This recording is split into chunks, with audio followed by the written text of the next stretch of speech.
Hello students, मैं doctor Gita वैजय महाविद्यालय वैजय से।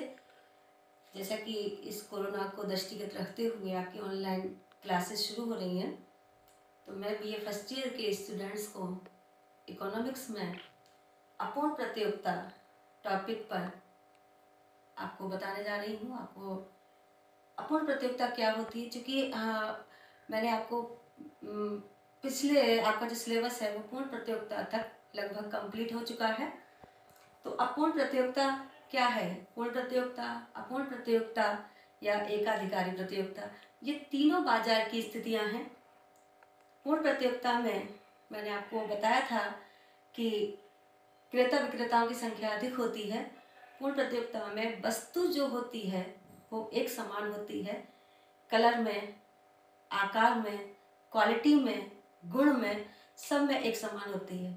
लेकिन अपूर्ण प्रतियोगिता में क्रेता और विक्रेता अधिक संख्या में तो होते हैं, लेकिन पूर्ण प्रतियोगिता की कंपैरिजन में कम होते हैं।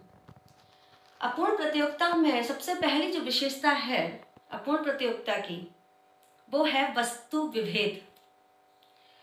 अपूर्ण प्रतियोगिता का जो फर्म या जो प्रोड्यूसर होता है, जो उत्पादक होता है, उसकी जो वस्तु होती है उसमें थोड़ा सा अंतर पाया जाता है, लेकिन उसे अपनी वस्तु की कीमत निश्चित करने का पूर्ण एकाधिकार है। क्योंकि जैसे हम देखते हैं मार्केट में, अगर हम प्रैक्टिकल लाइफ में देखें तो हमें देखने को मिलता है, जैसे मार्केट में बहुत सारे साबुन हैं, लक्स है, लाइबॉय है, और आपका क्या कहते हैं, शैम्पू है, बहुत सारे शैम्पू हैं, क्लिनिक प्लस है, चिक है और डव है। तो ये सारे देखने में तो क्या कहते हैं, इनके नाम अलग हैं, मतलब क्वालिटी में कोई ज़्यादा डिफरेंस नहीं है, कोई ज़्यादा अंतर नहीं है, लेकिन इनके ट्रेड अलग हैं, ट्रेड मार्क अलग हैं और इनके नाम अलग हैं। तो इसीलिए जो उत्पादक होता है उसका अपनी वस्तु पर अधिकार होता है। इसीलिए इसकी जो विशेषता है वो है वस्तु विभेद। अपूर्ण प्रतियोगिता में वस्तु विभेद पाया जाता है, क्रेता और विक्रेता की संख्या अधिक होती है, फर्में स्वतंत्र रूप से प्रवेश कर सकती हैं और फल उद्योग से बाहर भी हो सकती हैं।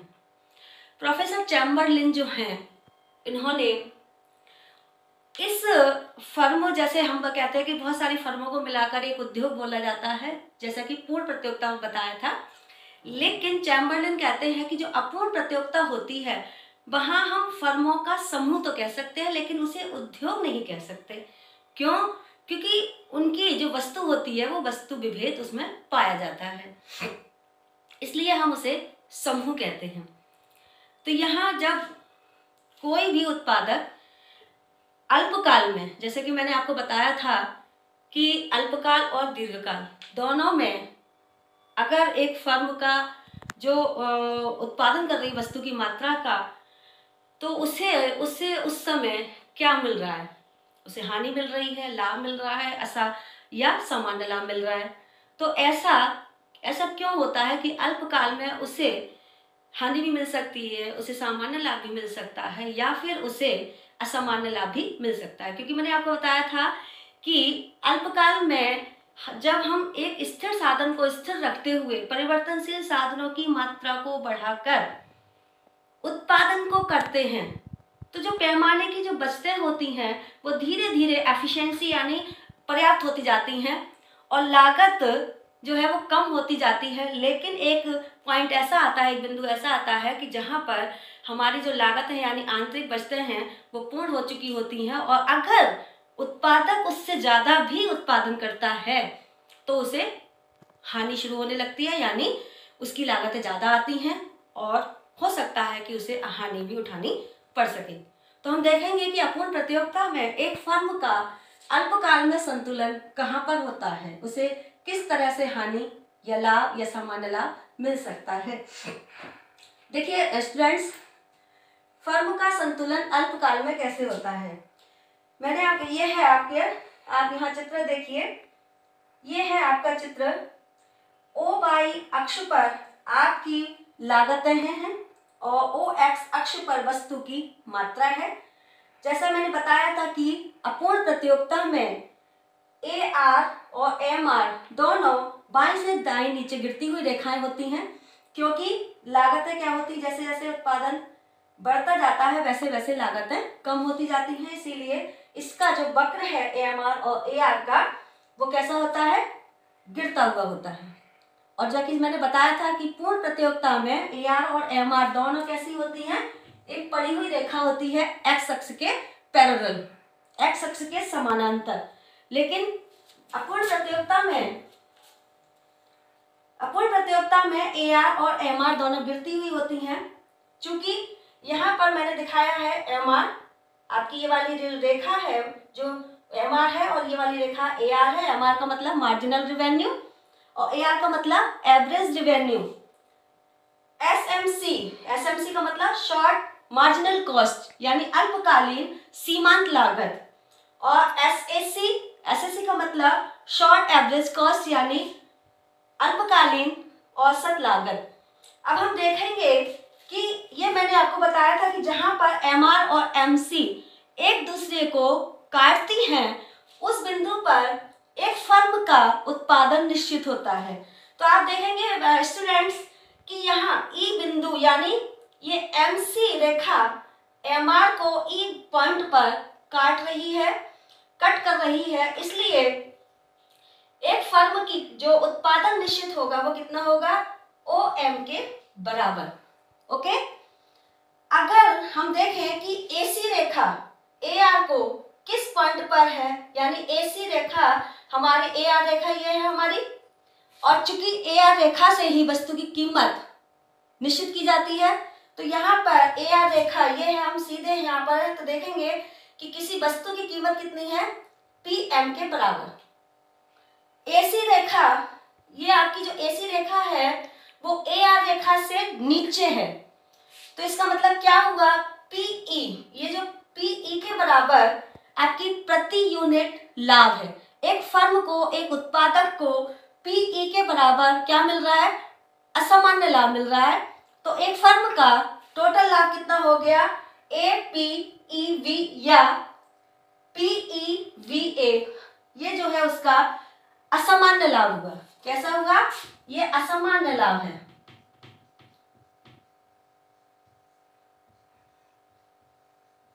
ओके स्टूडेंट, समझ में आ गया होगा कि AC रेखा AR रेखा से नीचे है और कीमत कितनी है, यानी कीमत ज्यादा, उसकी आय ज्यादा हो रही है और उसकी लागत कम है।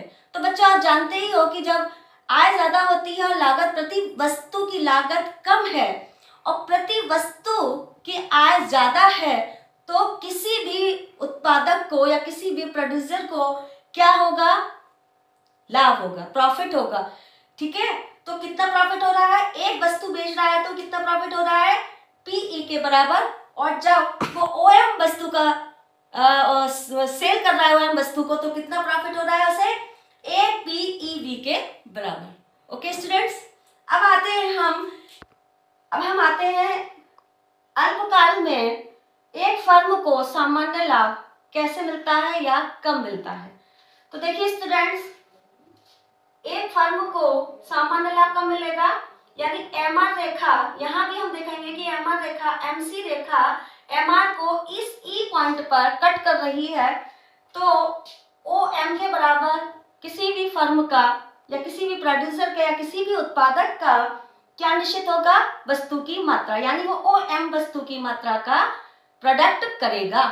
ओके, अब चूंकि AC रेखा AR रेखा से टच है, इसका मतलब क्या है कि प्रति यूनिट लागत जितनी आ रही है उतनी ही उसे क्या मिल रहा है, उतनी ही वस्तु की कीमत है। तो जितनी वस्तु की कीमत है उतनी ही लागत है, तो क्या होगा, उसे केवल सामान्य लाभ मिलेगा, नो लॉस नो प्रॉफिट, ना ही हानि है और ना ही उसे लाभ है, तो हम क्या कहेंगे, उसे सामान्य लाभ मिल रहा है। ओके स्टूडेंट्स, अब हम इसी स्थिति को देखेंगे हानि की स्थिति में।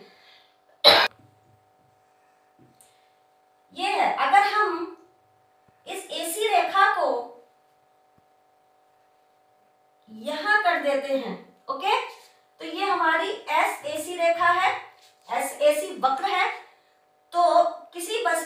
कीमत AR तो ये है, तो किसी वस्तु की कीमत कितनी निश्चित हो रही है, PM के बराबर। लेकिन लागत कितनी आ रही है उसे, यहाँ हम कोई भी नाम दे सकते हैं, हम दे सकते हैं इसे C, ठीक है। अब यहाँ पर प्रति यूनिट उसे क्या हो रही है, हानि, यानी CP के बराबर एक वस्तु को बेचने पर उसे CP के बराबर उसे क्या हो रही है, लॉस हो रहा है। तो स्टूडेंट्स क्या होगा यहाँ पर, यहाँ हम नाम दे देते हैं किसी कोई भी T, ओके। तो उसे कितनी हानि हो रही है, उसे हानि हो रही है TCPA के बराबर। अब मैंने आपको तीनों ही स्थितियां क्लियर कर दी हैं। आई होप कि आपको ये समझ आ गया होगा। तीनों स्थितियां एक अल्पकाल में, शॉर्ट टर्म पीरियड में, एक इनपरफेक्ट कंपटीशन क्या होती है, उसमें एक फर्म का उत्पादन स्तर क्या होता है, कीमत क्या होती है, और उतनी कीमत पर उसे लाभ मिलता है, हानि मिलती है, या उसे असामान्य लाभ मिलता है। आई होप कि आपको समझ में आ गया होगा। Okay student.